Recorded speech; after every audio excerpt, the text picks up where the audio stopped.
Welcome, everyone, to the Sports Illustrated Media Podcast. I am your host, Jimmy Traina. Got a show for the WWE fans out there. Edge, who will be in the main event at WrestleMania against Roman Reigns. Daniel Bryan is the guest today. Good interview with the WWE veteran. If you missed any past SI Media podcasts, check them out last week. Great episode with Scott Van Pelt from ESPN. 2 weeks ago, Austin Karp from Sports Business Journal on some sports media news. Ryan Rucco, Mike Florio, guests as well in recent weeks. So check those out in the archives and give us a subscribe if you can. All right, let's get to WWE superstar Edge right here on the SI Media Podcast. All right, joining me now, headlining WrestleMania this year, April 10th and 11th, 2 nights on Peacock now, is Edge, aka Adam Copeland. How's it going? Good. How are you? Good. I'm good. That was a very relaxed intro. That was like, I feel like I'm in a jazz club. I appreciate it. Yeah, I can't do like the fake radio like, and now coming up on the WWE. I can't. It's just not in me. Just not in me to do that. So I try to keep it calm. So you're going to be in the WrestleMania main event with Roman Reigns and now Daniel Bryan. I'm sure you have gotten this question on every interview you do, but I'll start by just setting the table with it. Did you ever expect? I mean, I guess there's 2 milestones for you. The night you had to basically leave WWE because of your neck injury, and you were out for a while with that, and then obviously you come back in 2020. Did you think at either of those points you'd ever be in a WrestleMania main event? Definitely not when I retired, because I was told that was it. And there was no coming back. So I had to wrap my mind around that pretty quickly and just understand that this thing that I love and this thing that I've done my entire adult life is gone. And if I didn't come to terms with that, it was not going to be a very healthy thing emotionally. So if you had asked me then that I'd be, or told me then that, 10 years to the day later, I would be main eventing WrestleMania, I'd say, well, that's insane. And that's a movie that's a story of a movie that's not realistic. Right. Right. You can't, like, 10 years to the day. Come on. It's just, there's no way. How can you? So no, I would not have thought that. Now, come WrestleMania last year, I think that's where I finally understood where I was at. So that's, if you'd asked me last year, I was like, yeah, I could do a main event at WrestleMania. If everything fell into the right place and I was needed in that position and the scenario called for it, I'm there. Cool. I hate to go so far back, but if you don't mind just taking me through it briefly, like you said, it's been 10 years, 2011, you had to retire because of the neck injury. And then you returned 2020 Royal Rumble in one of the most famous returns we've seen. But at what point did you realize you can come back? I mean, you can tell me when you thought you'd be able to come back, when you decided it would be at the Rumble. I'm curious of the timeline on the comeback. Over the years, I think, and after having my second neck surgery and feeling the pressure relief from the cord and the headaches went away, and okay, well, great. Now everyday life is going to be much more bearable. Got it. That's cool. Then as I start to do, fight scenes and movies and TV shows, and I get to Vikings, and it's very, very physical show, and I don't have a stunt double, it's me. So as I'm doing this stuff, I'm like, I feel great. That's interesting. I never had a checkup on the neck in all those years. So I finally I went to, my doctor, and he said, let's get a checkup. It's been 8 years at this point. Let's just see where you're at and what I know to avoid this way, because I like to mountain bike. I still like to be a very physical person. I went and saw a neck specialist, and he goes, well, I mean, with what you have done, your neck looks great. The hardware's in there. Everything's good and solid and all of these things. And I said, but what about, and he goes, well, I don't know that industry. But one of my colleagues works down in Birmingham, Alabama with Dr. James Andrews. He's the spinal specialist down there. I was like, I already know them. Okay, cool. I called, I made my own appointment. I drove down, I met with them. And that's when I got the news that I could do this on a limited basis. And that kind of blew my mind. And that was after SummerSlam in Toronto. I did that spear, that kind of audible with Elias. And then after that, I went, okay, I got to go just find out. So I went down to Birmingham, who is also, part of the WWE medical protocol. And I knew that they know our industry. They know our product. They understand what goes into it, what you can avoid and how you can avoid these things. So I knew they'd know. And their answer would be the answer. And that was it. That was the beginning. So I want to say that was like September. And then once I found that out and marked the Rumble, because that just seemed like the no-brainer. I always, if I'm at a concert and the crowd's going crazy, during a song or something, or if you're at a ball game and someone hits a grand slam, and I always look around and I'm like, I can't imagine what that must be like for the performer. And when you came back at the Royal Rumble in 2020, can you even put into words what the adrenaline, the reaction? Do you have to actually calm yourself down because you get too hyped up? Because those are very rare you get that surprise reaction, pop, whatever you want to call it. Yeah. And I was so trying to maintain that surprise and for the audience and for me, because I knew we'd both get something really cool out of this. If we could just keep it this precious thing, going into that music hitting and that reaction. And I think when you see my face, I think that says more than my words ever could. I think the look in my eyes fully describes every emotion that was running through me, every bit of adrenaline and dopamine and just all of it converging at the same time. And you can't explain it. You really can't. Yeah. It's, short of seeing your children born, it's, you can't explain the wave of great that hits you to feel that. And I know, I'm guessing when a band has their entire song sung back to them by an audience, or let's say, I don't know, the Foo Fighters are in Argentina and the Argentinians sing My Hero back to them. How great that must feel to have touched that many people and to elicit that kind of reaction. For me, what really started to blow me away too is when I was here, there wasn't people recording their reactions to this stuff. That wasn't a thing yet. Right. When I started seeing those, that's when I went, oh my God. There's people in Ireland and there's people in Spain and there's people that happened. You never factored that in before. So that was really fun. That was pretty cool. I don't know how much light you can or would want to shed on this, but I'm just curious. So when you get told whether, I don't know if it's by Vince, Triple H, whoever it is, that you're main eventing WrestleMania, is that an emotional conversation? No. I think now that I'm just because I'm of the back, comeback. I mean, now it's okay, right. Here we go. This is what we need. Got it on it.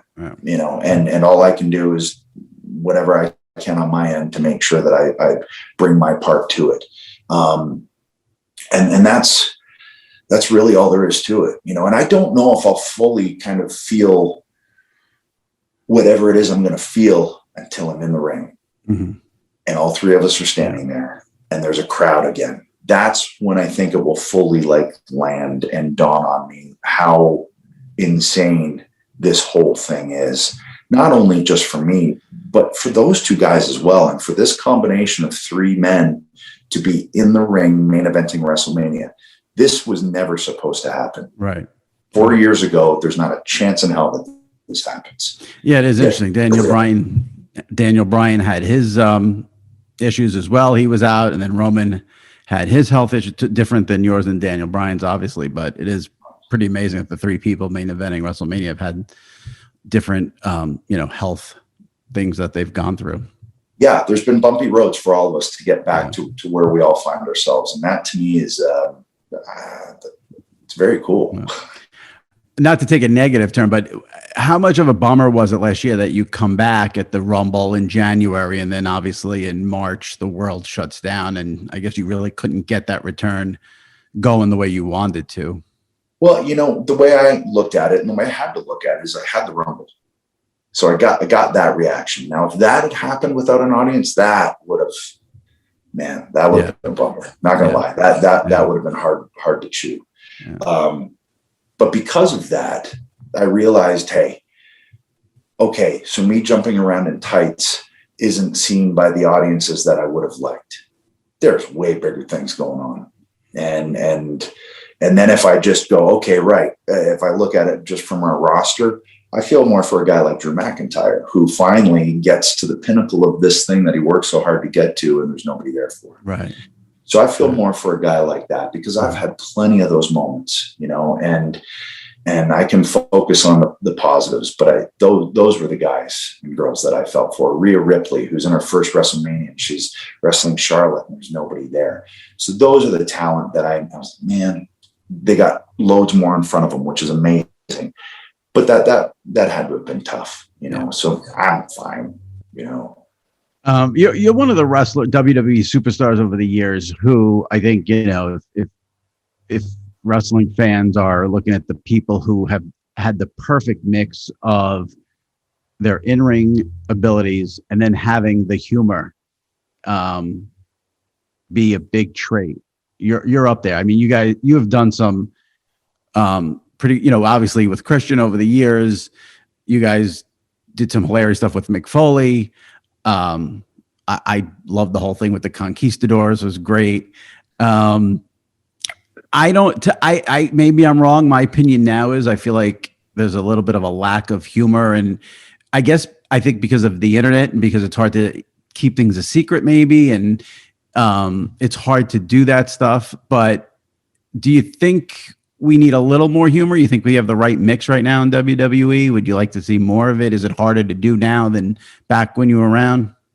I don't know. I'm a fan of humor. So, but you can only have so many R-truths, right? And then also too, as a performer, you have to find that balance. So while Christian and I would do comedic stuff, once we got in the ring, it was on. Yeah. When we got our heat, we attacked like a pack of wolves. Right. That was our mentality. So you could put us in against the Undertaker and The Rock, and you could do those things where if we were just straight comedy, it wouldn't work. So it's finding that balance too. Yeah. And I see a guy like Matt Riddle doing it. You see him in the ring, and it's like, okay, that dude's a killer, but yet he can talk about bro nuts. Right. But I think it's just the humor's got to be good. Right. That to me is the key. Right. And because bad humor is no fun to watch. So I think that more than anything is probably, you want to make sure it's good. So like something like when you guys would do, was it the 5-second pose? Yeah. Yeah.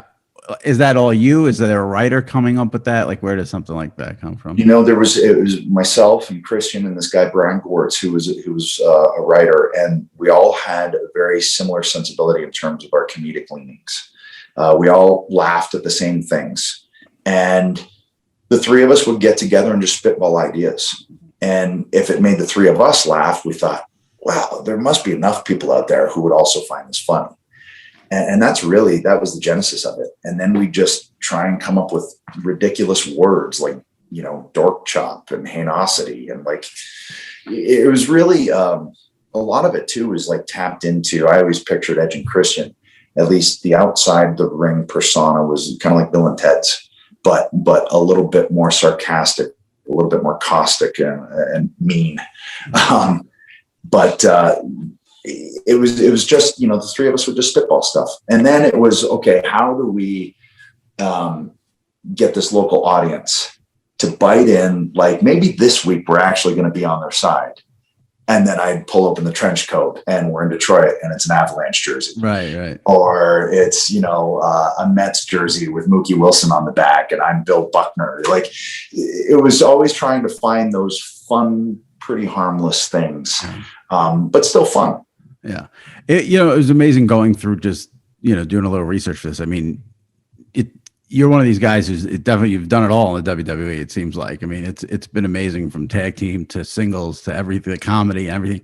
Is there any storyline you wish you would have done? Is there any wrestler you wish you could have worked with, had a main event with, anything that could have been a good angle to do that back then? Yeah, there's definitely characters that when I was firing on all cylinders were already gone. As a for instance, and that's what's so exciting about being back now, because there's certain characters that I see. I'm like, oh, hey, I'm back and this can happen. But I would have loved the chance to wrestle Bret Hart and just get in and let us wrestle. Yeah. I would have loved to have Rated R Superstar Edge against Stone Cold Steve Austin. That would have been a blast. It just didn't, I was in the company at the same time as Steve, but Steve was, exploding. Right. And Christian and I were trying to make our name as a tag team. Yeah. But if I could look back and there's two things that I wish could have happened, those would be two for sure. Because I feel like those characters would have played well off each other. And one thing that did happen is interesting, because I guess over the weekend, there were a bunch of these stories about with WWE Network going to Peacock. I guess Peacock's trying to edit out some controversial things in the past, which, we live in this time where it's, people dig into the past, which is crazy. But when I first saw those stories, I was like, I'm not sure there was a more controversial thing than Edge having a live sex show on WWE TV. When you think about that now, are you just like, holy shit, I can't believe what we did back then? And, but, do you look back on it like maybe we shouldn't have, or do you look back on it like, listen, that got the rating it was, meant to get, and it's an all-time moment? I don't really think about it, to be honest. It's one of those ones that I think I just kind of I had forgotten about it till I saw all these stories. Then I'm trying to think of like things, WWE's done that maybe would, not fly today. And, that was near the top of the list. I don't put a whole lot of thought into it, to be honest. Yeah. But I guess if you're looking at it from, in terms of it's a TV show, right? So you go, okay, well, if you look at a movie, there's sex scenes. Right. If I was on Vikings, and Vikings is going to be on Peacock as of today, and my character beheaded people and put their heads on spikes. Right. Didn't really, but I also didn't really, have sex in a wrestling ring. So right. I don't know. I think that's a confusing thing with wrestling, that for some reason it gets put into a different category than another production. And I've never fully grasped that, but I don't think anybody fully grasps, like, right. So where do you put it? Right. Well, it was funny because it was a couple of weeks ago was Austin 316 day. And I had posted the clip of when they did that famous thing where Brian Pillman supposedly shoots Steve Austin or something. And someone replied like, this didn't age well. And I'm like, well, it aged fine because it's not real. And I'm not doing the whole wrestling is fake thing, but Brian Pillman did not shoot Steve Austin. So how is this a problem? I don't, it's like like you mentioned, any TV show where they have shootings. I don't understand why this would be considered something different. Clearly his name is not Stone Cold. Clearly right. Brian's name wasn't Loose Cannon. Right. So we're playing characters, and I've never fully, understood that, or it'll be, well, it's just entertainment. Yeah. Right. But you can't do that. Well, why? You just said it's entertainment. So right.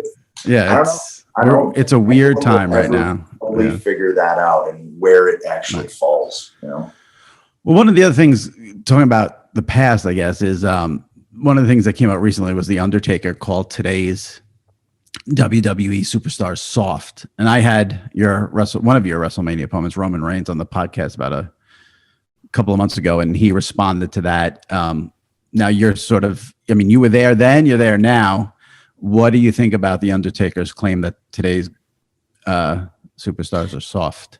I mean, I don't really think I didn't put too much thought into it. I think if you step foot in a wrestling ring, it's a tough gig, no matter what era, no matter what decade, no matter when it was. If you're Luthez or if you're Cesaro, it's a tough job. I think with every generation or every era comes a different set of challenges, though. And while, let's say with, I don't know, the Attitude Era, it was the amount of shows and the amount of travel and the grind of that and what that does to you physically, and just kind of, okay, there's another year. Okay, got through another one. And now I think there's the challenges of there's always a camera in your face. Whereas before, backstage was like, that was our safe place. Well, now there's a camera everywhere, catching every bit and part. Like today, I'm being filmed for a documentary. And there's social media. And if you go down that wormhole, and then the toxicity of that, if you let it affect you, and those weren't there before. So I think it's just, there's always going to be some challenges. There's always going to be some form of something to overcome. I think it just becomes different. Yeah. And sometimes those differences can be hard to relate to. Or you always go, well, back in my day, it was more difficult. And I'm sure the generation before that said that, and the generation before that said that. And you're always going to hear, I do it. Oh man, music back when I was I do it every day. Everything was better back. Yeah. When I was young, I grew up in the 80s, and everything was better in the 80s. That's sort of my... See, well, and that's just it, and there's going to be kids that grew up in the 90s that say it, and then the knots that say it, and so on and so on. So, I don't want to ask you about post wrestling career since you just came back, but you really carved out a great niche, I thought, after your retirement with the podcast with Christian, and you guys had that great show on WWE Network. So no matter what you're doing, is entertainment always something that you're going to do? I mean, is it what you have a passion for? Yeah, it is. And I didn't realize it. It was actually last night. Beth said, you're always going to entertain. And until it was last night as we were just getting ready to go to bed. And she said, you're always going to be doing that.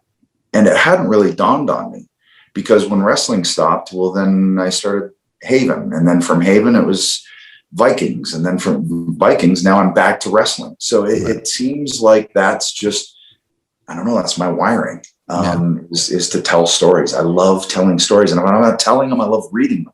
Like I read 72 books last year because I just love stories. What was the best book? What was the best book you read last year? Oh gosh. I mean, I'm all over the place. I'm all for like leadership books, and I'm, hockey books or biographies or music. I always love diving into music ones, and I have one right now that's about Cheap Trick, Kiss. And then there's one about 80s glam rock that's on the docket. So I'm all over the place. Since you're, we sound like we have a lot in common there, because the 80s glam rock and all that. Since you mentioned hockey, I know you're a huge hockey fan. Yeah. The biggest story from the NHL recently, which I think is a great story, even though it's, poor guy got fired, but the ref caught on the mic saying he wants to call a penalty on Nashville, and then he got fired the next morning. As a hockey fan, what was your take on that? I think he ends up the fall guy. I think it's managing a game. And anybody who's a hockey fan, anybody who's an analyst, anybody who's in the sport can tell you that's part of what the referee's job is. Okay, so do you call everything? Because now that product is not going to be watched with much enjoyment. So you try to manage the game. And I think that's what that falls into. And sadly, he ends up being the fall guy for that, because I know it's happened before he did it. Right. And it was truly just, okay, I got to manage this game, and here's how you manage it. And so I felt bad for him, to be perfectly honest. Yeah. And obviously the wording was not good. But if you're a hockey fan, you get it. You get what he was trying to do. I think what burned him a little bit too is now we're in this age where gambling is prevalent. And we don't, the leagues can't have anything that looks a little suspect there. So that might have been a factor. I get both sides. I truly do. I think just he ended up, it was just kind of lousy timing. And I think there's always got to be a fall guy, right? And it just so happens that in this instance, he ended up being that guy. I want to get to WrestleMania to wrap up, but if I have you on, I have to ask, it's like obligatory, about how bummed you were that Christian left to go to the competitor. I'm not bummed. I want him to be happy, and I want him to get the respect that he deserves, because I'd like for him to get the on-air respect that the locker room shows him.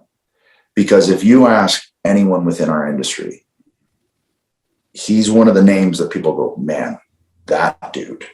Like if you watch the latest Broken Skull sessions with Randy Orton, and you watch Steve and Randy talk about Jay and what he brings to the table. So I just want him to be wherever he's going to get that respect, because, whatever the initials are, he's my best friend. I just want him to be happy. And I want him to be able to do, hopefully, what I get to do, which is go out on your own terms and see this thing through properly, instead of just like, you're done. Wait, what? I'm what? We both found ourselves in that scenario. So I just want him to go wherever that's going to be. Gotcha. Is it, well, you were out for so long. I would assume not having him there right now isn't that strange, because, you guys haven't been together for a while. I'm talking about traveling, locker room, stuff like that. Yeah. And like, even in terms of even just in storyline terms, we were only a team for 2 years on programming. Right. People don't think about that. We've been singles way more than we were a tag team. Right. We just happened to be a tag team in a pocket with another group of teams that were able to create something pretty memorable, because all of those things came together at the right time. And, but the totality of it is we're looking at like 2 years. Right.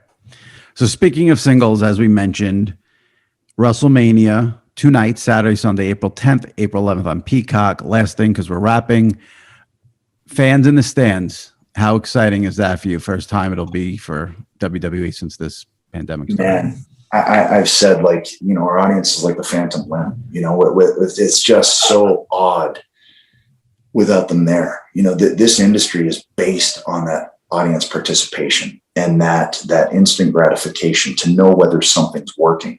That's one of the things with this. You can't base it off of social media. You really can't. You need more than that. You need that live reaction to fully know where to take things and where to go with things, because it's instant. So you hear it and okay, there we go. To have that back is going to be huge. And I think it's also going to be a huge eye opener too. And as a performer, I can't wait. I absolutely cannot wait. And that's why I say it's not going to be fully real until I'm in the ring and the intros are happening and you're hearing the audience. That's when it's all finally going to dawn on me. And it'll make a better TV product too. So I'm looking forward to Absolutely. seeing it. All right. Well, best of luck to you. Thanks for coming on. I appreciate it. WrestleMania, April 10th, April 11th, Edge, Roman Reigns, Daniel Bryan in the main event. Should be a good one. Thanks a lot. And good luck. Thanks, man. Appreciate it. All right. Take care. All right, my thanks to WWE superstar Edge. Look for him in the main event at WrestleMania against Roman Reigns and Daniel Bryan. If you missed any recent episodes of the SI Media podcast, dip into the archives and check them out. We had a great episode last week with Scott Van Pelt of ESPN. If you missed it, give it a listen. Got tremendous feedback on it. You will enjoy it. And make sure you subscribe to the SI Media podcast. All right, that wraps it up for this week's episode. We'll see you next week. Stay safe. Take care.